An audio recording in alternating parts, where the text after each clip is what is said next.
नमस्कार, आपका स्वागत है स्टॉकोलॉजी में। आज हम बात करने वाले हैं बजाज फिनसर्व लिमिटेड के बारे में, जिनके आज ही रिजल्ट जारी हुए हैं। तो जिन्होंने भी चैनल सब्सक्राइब नहीं किया, सब्सक्राइब कर लें, बेल आइकन पर क्लिक कर दें, वीडियो को लाइक करें, शेयर करें। तो अब हम देख लेते हैं रिजल्ट्स को। आपके सामने जो रिजल्ट है वो है कंसोलिडेटेड, आंकड़े दिए गए हैं करोड़ में। सबसे पहले हम रिजल्ट के फॉर्मेट को समझ लेते हैं। आपको जो सबसे लास्ट में कॉलम दिखाई दे रहा है वो जून 20 क्वार्टर के रिजल्ट हैं। जो सेकंड नंबर पे कॉलम है वो मार्च 21 क्वार्टर के रिजल्ट हैं, और जो आंकड़े सबसे पहले दिखाई दे रहे हैं वो जून 2021 क्वार्टर के रिजल्ट हैं। तो हम देख लेते हैं टोटल इनकम को। जून 20 क्वार्टर में इनकम थी 14,192 करोड़ की, जो कि मार्च 21 क्वार्टर में 15,387 करोड़ की हो गई, और जून 21 क्वार्टर में ये इनकम 13,949 करोड़ की हो गई। तो यहाँ पर अगर हम जून 20 क्वार्टर से जून 21 क्वार्टर यानी कि ईयर ऑन ईयर में देखते हैं तो हमें इनकम में कमी होते हुए दिखाई दे रही है। अगर हम बात करते हैं क्वार्टर ऑन क्वार्टर की यानी कि मार्च 21 क्वार्टर से जून 21 क्वार्टर की, तो यहाँ भी हमें इनकम घटती हुई दिखाई दे रही है।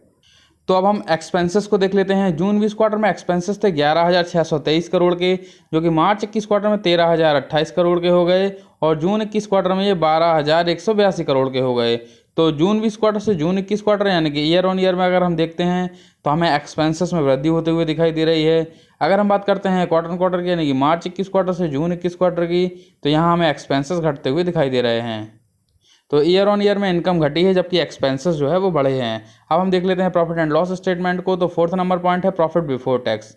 जून 20 क्वार्टर में 2,568 करोड़ के प्रॉफिट थे, जो कि मार्च 21 क्वार्टर में 2,358 करोड़ के हो गए, और जून 21 क्वार्टर में ये 1,767 करोड़ के हो गए। तो जून 20 क्वार्टर से जून 21 क्वार्टर यानी कि ईयर ऑन ईयर में हमें प्रॉफिट बिफोर टैक्स घटते हुए नजर आ रहे हैं।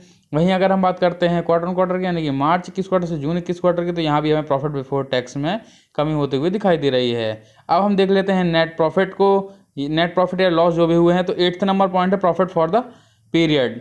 तो जून 20 क्वार्टर में 1,215 करोड़ के प्रॉफिट थे, जो कि मार्च 21 क्वार्टर में 979 करोड़ के हो गए, और जून 21 क्वार्टर में ये 832 करोड़ के हो गए।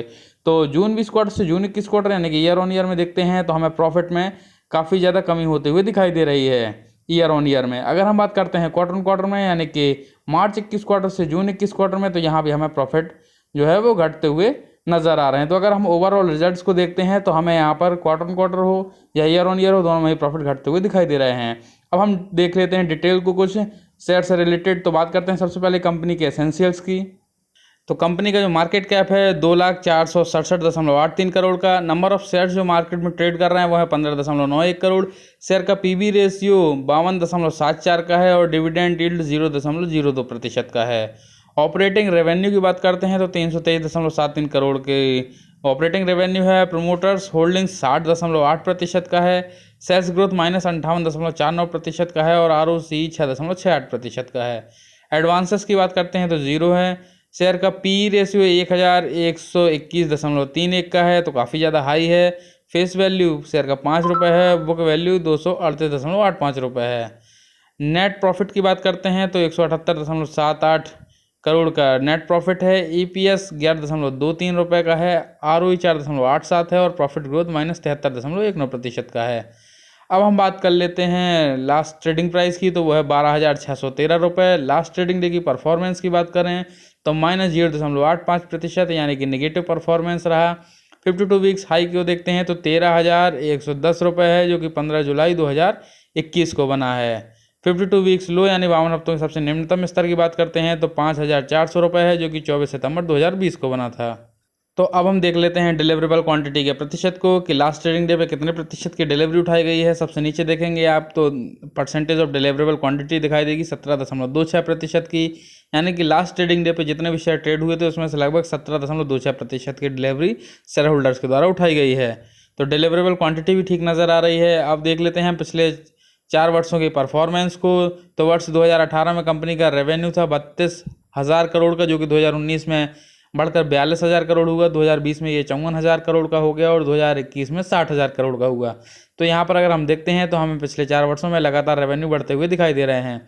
अब हम बात कर लेते हैं प्रॉफिट की। तो 2018 में 2.65 हज़ार करोड़ के प्रॉफिट थे, जो कि 2019 में बढ़कर 3.22 हज़ार करोड़ हुए। 2020 में ये 3.37 हज़ार करोड़ हो गए, और 2021 में ये 4.47 हज़ार करोड़ हुए। तो यहाँ पर अगर हम देखते हैं तो पिछले 4 वर्षों में हमें प्रॉफिट में भी लगातार वृद्धि होते हुए दिखाई दे रही है। तो ओवरऑल अगर हम देखते हैं पिछले 4 वर्षों की परफॉर्मेंस को, तो हमें रेवेन्यू और प्रॉफिट दोनों ही बढ़ते हुए दिखाई दे रहे हैं। अब हम शेयर होल्डिंग पैटर्न को देख लेते हैं। तो प्रमोटर्स की होल्डिंग सितंबर 20 में थी 60.80% की, जो कि जून 21 में भी बनी हुई है। एफआईआईस की होल्डिंग 7.71% से बढ़कर 9.55% हुई है। तो यहाँ पर एफआईआईस की होल्डिंग्स में हमें वृद्धि दिखाई दे रही है। डीआईएस की होल्डिंग 6.83 के स्थान पर 6% की हुई है। तो यहाँ पर डीआईएस की होल्डिंग्स में गिरावट आई है। पब्लिक होल्डिंग 24.48% के स्थान पर 23.49% हुई है। तो यहाँ पर अगर हम देखते हैं तो हमें पब्लिक होल्डिंग में भी कुछ गिरावट दिखाई दे रही है। अदर होल्डिंग को देखते हैं तो 0.19% से 0.16% हुई है। तो यहाँ पर हमें अदर होल्डिंग में भी कमी होती हुई दिखाई दे रही है। तो ओवरऑल अगर हम बात करते हैं रिजल्ट्स की, तो हमें कंपनी का ईयर ऑन ईयर परफॉर्मेंस हो या क्वार्टर ऑन क्वार्टर परफॉर्मेंस हो, दोनों में ही हमें जो प्रॉफिट है वो कम होते हुए नज़र आ रहे हैं।